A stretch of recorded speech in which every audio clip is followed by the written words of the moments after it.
Man, we want to be the toughest, most competitive team that steps on the floor, and we just want to play with a lot of pace. Both on the offensive and defensive end, be disruptive defensively, and I think we're really versatile. We're going to be able to switch a lot. Uh, we've got some speed at the guard position, some shooters, but every day we want to just be the toughest, most competitive team. Thanks for listening to KC Sports Network, proudly presented by Emprise Bank. If you're thinking about starting a business or know someone who is, check out Emprise Bank's SBA loans.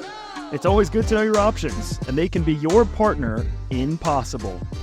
All right, we are back here on 3MA. We are live at Colbert Hills. It is the For the Cats Classic, brought to you by Wildcat NIL, supporting Wildcat NIL.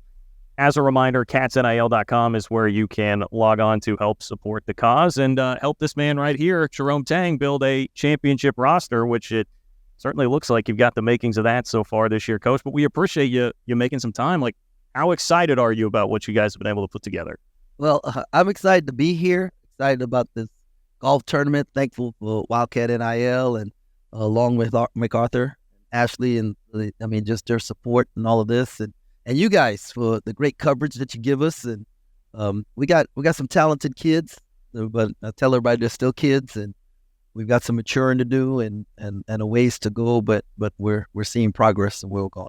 What's kind of a new thing, relatively new, obviously, with the portal, how you develop chemistry with a roster, I would think, has changed a lot since your coaching career began, right? Like how unique of a challenge is it now when you have to bring in so many new guys every year? Yeah, no, it's it's like chemistry on steroids. You have to speed everything up. And by nature, coaches are people who feel like we should be here when we're here, right? Like, and we're always pushing. We got to get, and wish we were further along in the whole chemistry thing. We have to foster opportunities for these guys to be together, for them to get to know each other, to understand each other's goals, visions. It's just, it is. We just did a team retreat. We've done some other team building things. And the craziest thing is that, adversity usually bonds you together. And so it's our job as a staff to create adverse conditions for them so that they either draw together, they split apart. And we got the kind of guys that will pull together. I know it's only, I'm sorry, D-Way, you go ahead. On that front, are there parallels to your first year when you kind of had to do that? And do you have a Marquise Noel type yet, kind of rallying the troops? Well, Marquise was unbelievable. It was just Marquise. It was Ish Massoud also, right? Like those two dudes, they loved K-State, man, and they cared about each other, and they just were bought in. There was an alignment with the assignment, right, and what they wanted to do, and man, they drove it. And so, having David back for a third year, having Taj back for a third year, Buddy for a second year, we've got some guys that understand who we're about and how we want to conduct ourselves. Now we just need guys to take leadership roles, and it's not like it's going to be one leader the whole time. I think with every team, you got somebody who can lead the fun, and somebody lead the seriousness, and somebody who can lead the team building. And so we have to, as coaches, figure out who's the leader in each situation and then empower them to be that in those situations. Do you feel like you've got some voices stepping forward right now on the team? Yeah, because we've been, like I said, we're putting them in some adverse situations, and we're seeing some guys step up at the right time. And obviously, as a staff, you'd like to see it, more, right? Sure. Like we want them, we want them to be 35, but be as athletic as they are from between 17 to 23, and that's what we want to make, adult decisions in every situation they're in and all of that.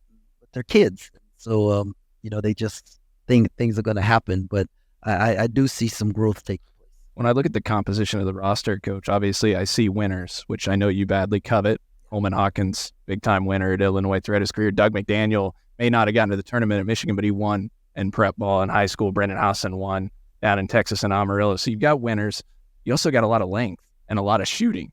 How excited are you about you got 11 guys 6'4" taller, and then on the shooting front, You got 6 guys that in their career are combined 36.2% on 1,257 attempts, and they shot 38% last year, those 6, and David Castillo into the mix. That's not even counting him. That's a long-winded question. I know I just threw a lot on your plate, but length and shooting felt like it was maybe something you guys were in search of. Like, how happy are you with how that's kind of come together? Yeah, we haven't been a very good defensive rebounding team last couple of years. And last year we turned it over way too much, and we missed too many open shots last year, right? And so our goal was to get more shooters. We wanted to get bigger, more athletic. Length just plays such a big part on the defensive end of things. Deflections, rebounds, all of that. And this team, as we put them together, really reminds me of the 2012 team I coached at Baylor. And, we had Pierre Jackson, fast point guard. We had a couple of shooters. We had a lot of length across the front line. We played zone, a ton of zone. Not that we'll do that necessarily this year, but, we had Quincy Miller, Quincy AC, Ant Jones, Perry Jones. I mean, it was a lot. I'm probably leaving out a couple of guys, Corey Jefferson, and so this team reminds me of that. We lost to Kentucky in the Elite Eight. They went on to win the national championship. And so, I like the makeup of the team, but we want to win this thing. I think the 5 teams in our league, not counting ourselves, that people are projecting, have a chance to win the national championship.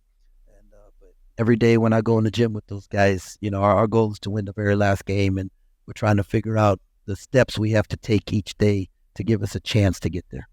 When I know everyone will want to talk about the new players, but we were just chatting with Uric about, hey, David Gasson has been around this program for a long time and played some pretty good basketball for you. How valuable is that when you have so many new players coming in to have a guy like David who has been around the block, knows the ropes here, and can kind of lead in that way?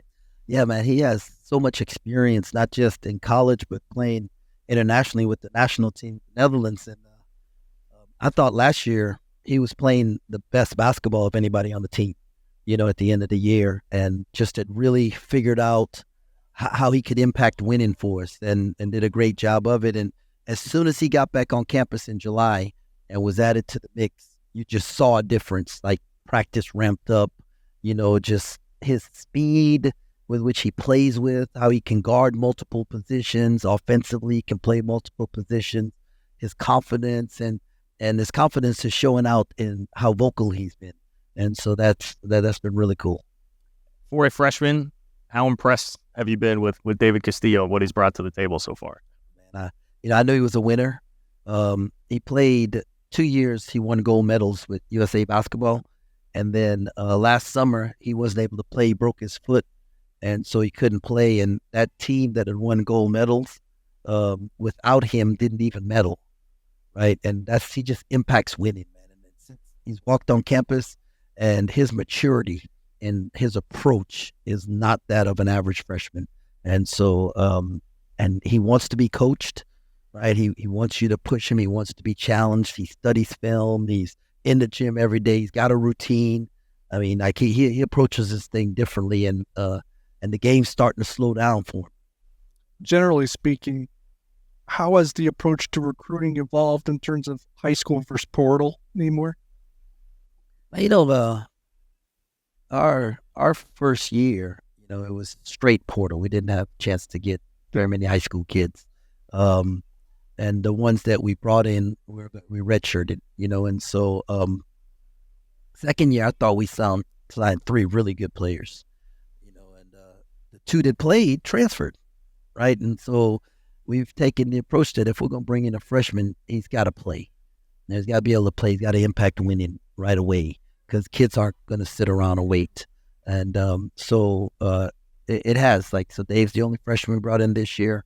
Next year, 1 or 2, that we're going to bring in. And because I don't know that you could play a lot more than that and win the last game. Right. Yeah. So, What do you think the identity of this team will be, Coach, or what do you want it to be? man, we want to be the toughest, most competitive team that steps on the floor, and we just want to play with a lot of pace, both on the offensive and defensive end, be disruptive defensively. And, I think we're really versatile. We're going to be able to switch a lot. You know what? We've got some speed at the guard position, some shooters, but every day we want to just be the toughest, most competitive team. This is kind of a off-the-wall question, but I think one of the things when I look at the roster that's so unique and cool is you've got so many guys from different countries and different continents. In fact, I think Moby, obviously Ireland, and then Bay Falls, Senegal. You got guys from Africa, and you're from Trinidad, right? Now, that's South America. Is that right, Coach? Off the coast of South America. Okay. And then you got Ireland, as I mentioned, ashore, obviously, from Australia, but came from Egypt before that. I think you guys from 5 continents. You count the U.S. Like, culturally, just like that meshing together. How cool is that? You know, and diversity adds strength, right? That's what it does. And not just diversity of color, you know, diversity of culture, diversity of thinking, diversity of age, you know, diversity of economics. It adds strength because you get different perspectives, and it's really cool to hear these guys share their stories. You know, where they came from, what they've been through, and then how that adds to the makeup of the team. But even like not just that, you think of a guy like Max. Right, Max, like he didn't think he's gonna get to play college basketball. It wasn't until like the last week of high school or something he got the Tampa. You know, he got to go to Tampa for 2 years, and then now he's playing high major basketball. You know, and just the what he's gone through, and that you know, diversity of life from Division II to Division I to high major Division I. You know, he brings a different perspective to it. So it's a lot of fun. It's a lot of fun, and we embrace our differences. Well, speaking of Max, Coach, you just brought him up. You wanted to highlight Max as a guy that's really coming on. What have you seen there? Oh man, he's the game is starting to slow down for him, and we knew, like, you watch him on film, and he could do some things. You know, he was the focal point of the other team's defense, and he delivered at a high rate. Okay, and so early on, you could tell the speed, the athleticism, the conditioning, you know, and what was rough on him. But my man just came to work every day. Every day was in the weight room doing extra, in the gym shooting, and now things are starting to slow down for him. You're seeing, you know, his game blossom. I say all the time, the cream rises to the top, so you just got to keep churning away, and it'll get there. Well, of course, the best thing to wear out on the golf course is home field apparel. Best thing to wear anywhere if you're going to Bill Snyder Family Stadium, if you are going to be at Colbert Hills, if you're going to Bramlage Coliseum. Get geared up, everybody. Go to homefieldapparel.com. Use promo code 3MAW24 for 15% off your first order. You can even get this lovely hat that our sunglassed friend Derek Young is wearing right now. Hopefully he's got like a Central Michigan Chippewas home field apparel t-shirt underneath there or something. We'll never know. But who knows? We've seen a lot of things out of DY. They've got 100-plus teams. They've got 50-plus K-State designs. Lots of great old-school stuff. It is the best college gear around. Homefieldapparel.com. Promo code 3MAW24 for 15% off your first order. Well, of course, we have to give a special shout-out to our friends at Alenco. It's alencohome.com, ALENCO home.com. If you have any home improvement needs, they've got the hookup for you there, and they are awesome, awesome K-State folks that, honestly, I'm sure have been out here at Colbert Hills and golfed before because they love the Cats. That's why they approached us on the pod. So whatever it is that you need, windows, siding, any kind of home improvement needs, go to alencohome.com, ALENCO home.com, and support some great K-Staters that are a locally owned company in an industry where most have been bought out by big major companies. So deal with local people and deal with some Cats for your home improvement needs at alencohome.com. Thanks for listening to KC Sports Network. Make sure you download our new app. Find it on the App Store or Google Play. Just search KC Sports Network. With Coleman, one of the things I heard him mention was when he came on the visit here, he really liked the vision that you laid out for how you see him with your team. How would you describe like what the role of Coleman Hawkins is going to be if you guys are going to be at your best? You know, whatever position Coleman plays, he's another point guard on the floor. You know, and that to me, like, you can't have enough point guards. Good decision makers, distributor, guys that are blessed with vision, and you know, and so we could play him at the 3, or we could play him at the 2, you know, if you want to. But you know, 3, 4, and 5, there's a way to create a mismatch for him. And then he's a guy that when he can get the ball into a high foul area, right, and put pressure on the defense, and then create easy shots for other people. And then if you play him one-on-one, he can go get a bucket. And so I'm excited about that. And he can really shoot the ball. And so I know I've told him, and I said my big struggle with him is that he turns down open shots. And we need him to shoot open shots because he's really good, and he can really shoot that ball. There's areas of the team you've said earlier that your coaches always want them further along than where they are. Is there an area where they are where you want them to be right now? No. Work in progress? Yeah. Big 12, you like talking about the Big 12. Is it even better this year? Man, best conference in the country got better. And you think about last year, we were already the best conference in the country, and we added the conference champion. Right? Think about that. We were the best conference in the country. We added for that. One of them was the conference champion. And then this year, we're adding a team that people consider has a chance to win a national championship in Arizona. Right? And so now we have 5 teams that preseason you look at it and go, man, on paper, those guys look like they can win a national championship. And that's what everybody's talking about. And so we get to play at least 5 games against teams that can win a national championship. And for some of them, we're going to play them twice. And so, you got to love that. I was going to say that makes it a tough schedule, but it's also great prep for what you guys want to do. Right? Yeah. I believe that we're going to have teams that are seeded lower in the Big 12 tournament than they are in the NCAA tournament. You brought up Arizona, which brings to mind, Coach, I think you had a soundbite you said last year before the season. You talked to Tommy Lloyd, the Arizona head coach, and he said to you, and I'm paraphrasing here, that the second year is harder than the first year to maintain your culture and the struggles that he had in that second year. They had talent, but you got to maintain and fight for your culture every day. Did you feel that last year and your second year? What were some takeaways from last season? Well, the first season, I felt like we had enough, right? I thought we were an NCAA tournament team, and then we hit lightning in a bottle, right? No major injuries, didn't lose any players, everybody was good. Last year, I felt like we had enough. I mean, on October 28th, that practice, walking out, I looked at the guys right and said, man, we're going to be really good. But then life hit us, right? And we had enough, and we couldn't sustain an injury and losing a player.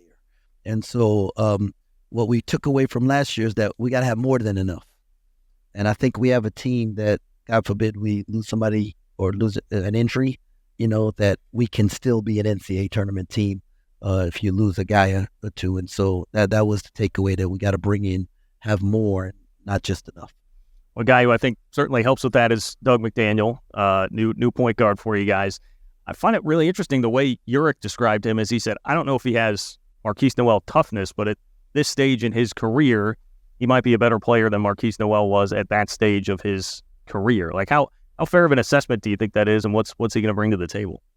I don't,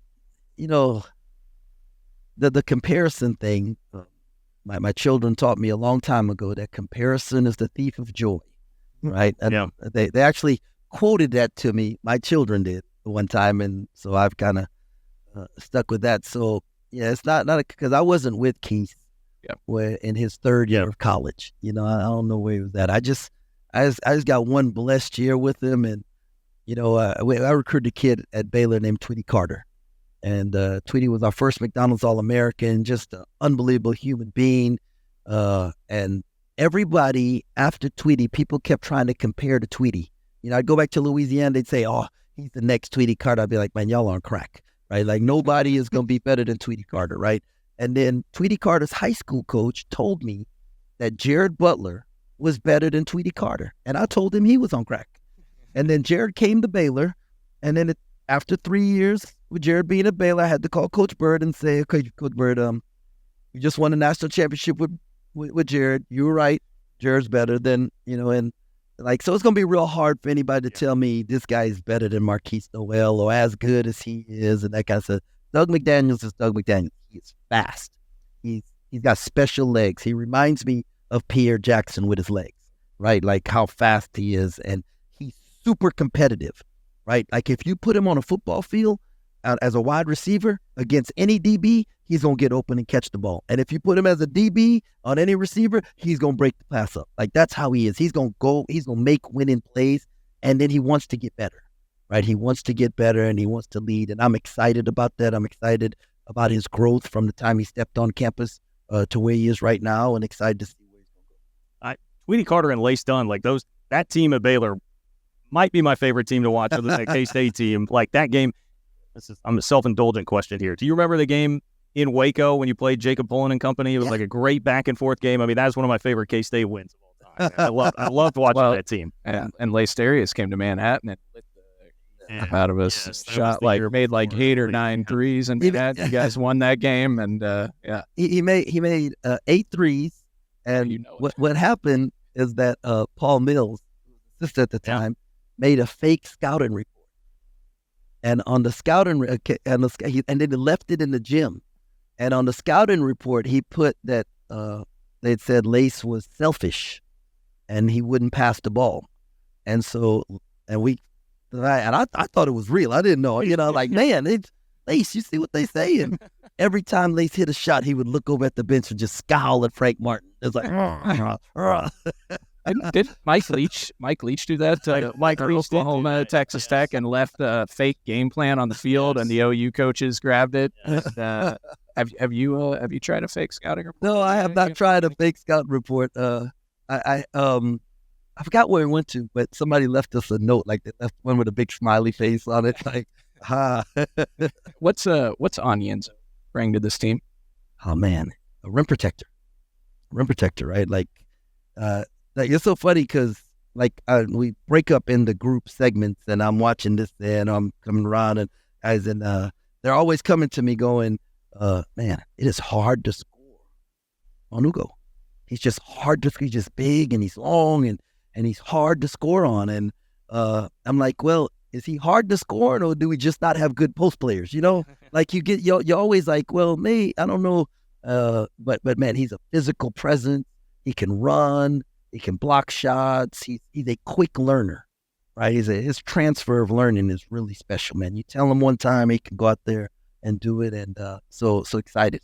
We've got great size. Brendan Hawson came here. One of the reasons you wanted to be more than a shooter. Have you seen that? And has he taken you fishing yet?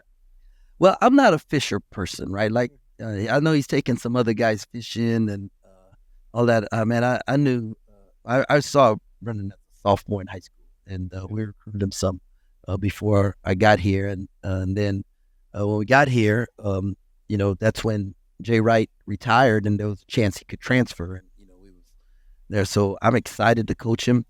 He can really, really shoot the ball, right? And he is more than a shooter, right? And but he puts a lot of pressure on the defense, and like I say all the time, man, if your son or daughter was a savant at piano, right, you wouldn't go to him and say, you probably need to pick up the violin so you can diversify what you do.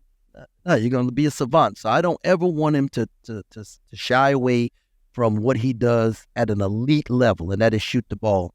But I do also want him to feel like that he can do more, and he has the freedom to do. One guy I feel like we haven't asked about enough today is Shore. K-State fans, I'm sure, are pretty familiar with what he did against Kansas in the NCAA tournament, right? But what is he going to bring to this team? Well, he brings a smile and just this great personality to the locker room and to practice. He looks happy to be, in the gym every day, and you love that. And man, he can shoot that ball. Like, he can really shoot the ball with that size to be able to shoot the way he does. He doesn't miss open shots. And then if you're playing one-on-one, he's going to get off a good one. And then he has a real good feel for the game. And defensively, he can move his feet. And so I'm excited about that. And so I just feel like we could put 5 guys out on the floor that's going to put pressure on the defense at every position. And so that's exciting. Well, Coach, we talked about the 5-out offense going into last year, right? It feels like this roster is just perfect for that. I mean, correct me if I'm wrong, but it feels like you could put 5 guys on the floor that could space it, can pass it, and then obviously they can all switch and guard too on the defense end. Yeah, it does. And I think playing the offense last year, even at times when we struggled some in it, really allowed us to recruit this group because we had film to show them this is how we want to play, and this is, I'm not telling you this is something I want to do and we haven't done yet. This is what we are doing, and we just got to get guys who can execute a little better or maybe more fit what we're doing.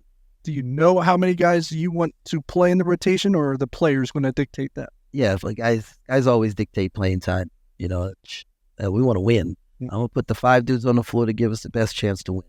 Coach, we're here at a Wildcat NIL event. Obviously, Wildcat NIL endorsed by Kansas State. Gene Taylor is the preferred collective. We've done a lot of work with Curry and the guys, and we love them. They do tremendous work. But 11 months ago, I asked Coach U this. We sat here, and I felt like we were still trying to educate K-State fans and donors around NIL, and it feels like over the last year that's maybe transformed, right? We've seen a transformation there. Like, what have you seen when it comes to NIL and Kansas State fans buying in? What should they know about NIL?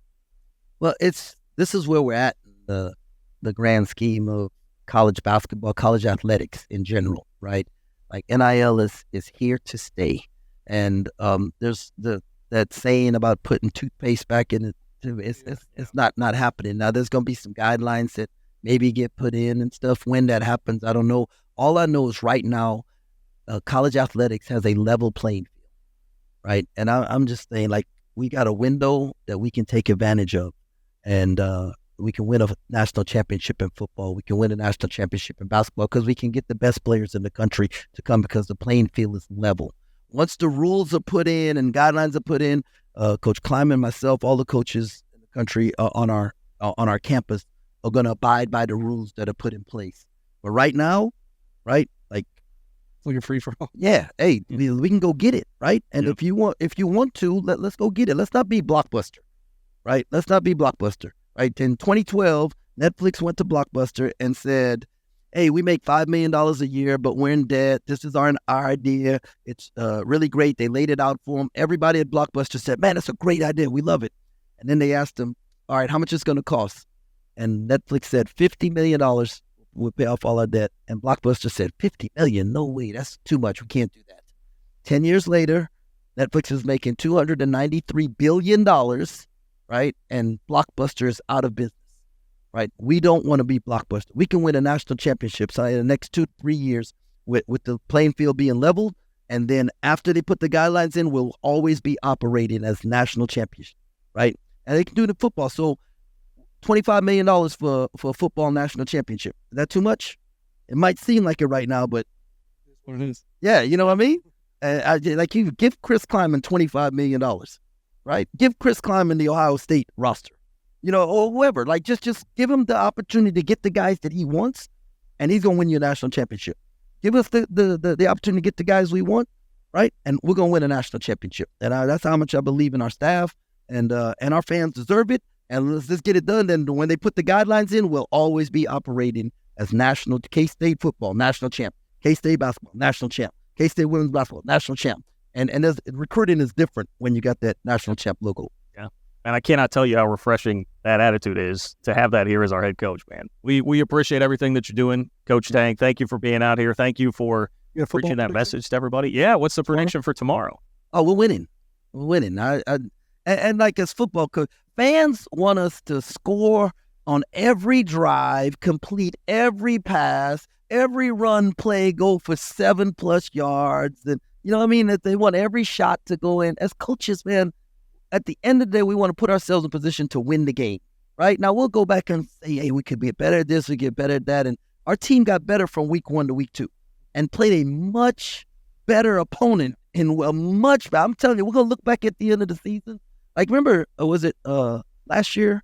Did we lose to Tulane at home last year? 2 years ago. 2 years ago, we lost to Tulane at home, and we thought it was the end of the world. You're looking, Tulane was one of the best football teams, and you're like, man, that really wasn't that bad of a loss, right? You don't hate to lose at home, but that was a really good football team.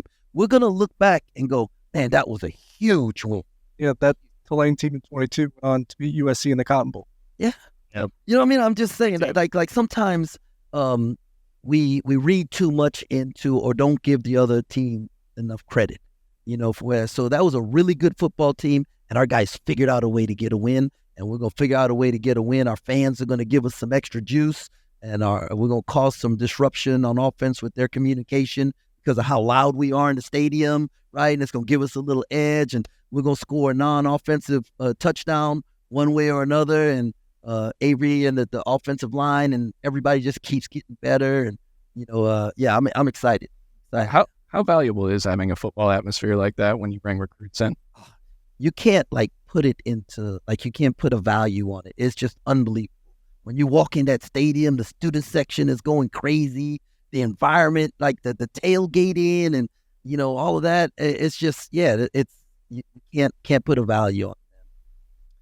Coach, like I said, we appreciate it so much. Enjoy the rest of the day out here. You got me all fired up for the game tomorrow now, too. We're going to sit here and wait for like a day and a half. Man, I'm excited about it. John missed the education session on OPI that we got from Curry Sexton. Coach Tang. I was right there with Curry, man. I was fired up. Like Lewis Riddick, come on, man. It's like OPI to me. Man, thank you guys, man. Appreciate everything you guys do. Y'all impact win. I'm just telling you, you do. You impact with what you do. It's not just exciting our fan base, but our recruits are paying attention, and everything that you guys do, we greatly appreciate. Thank you so much. Thanks, Coach.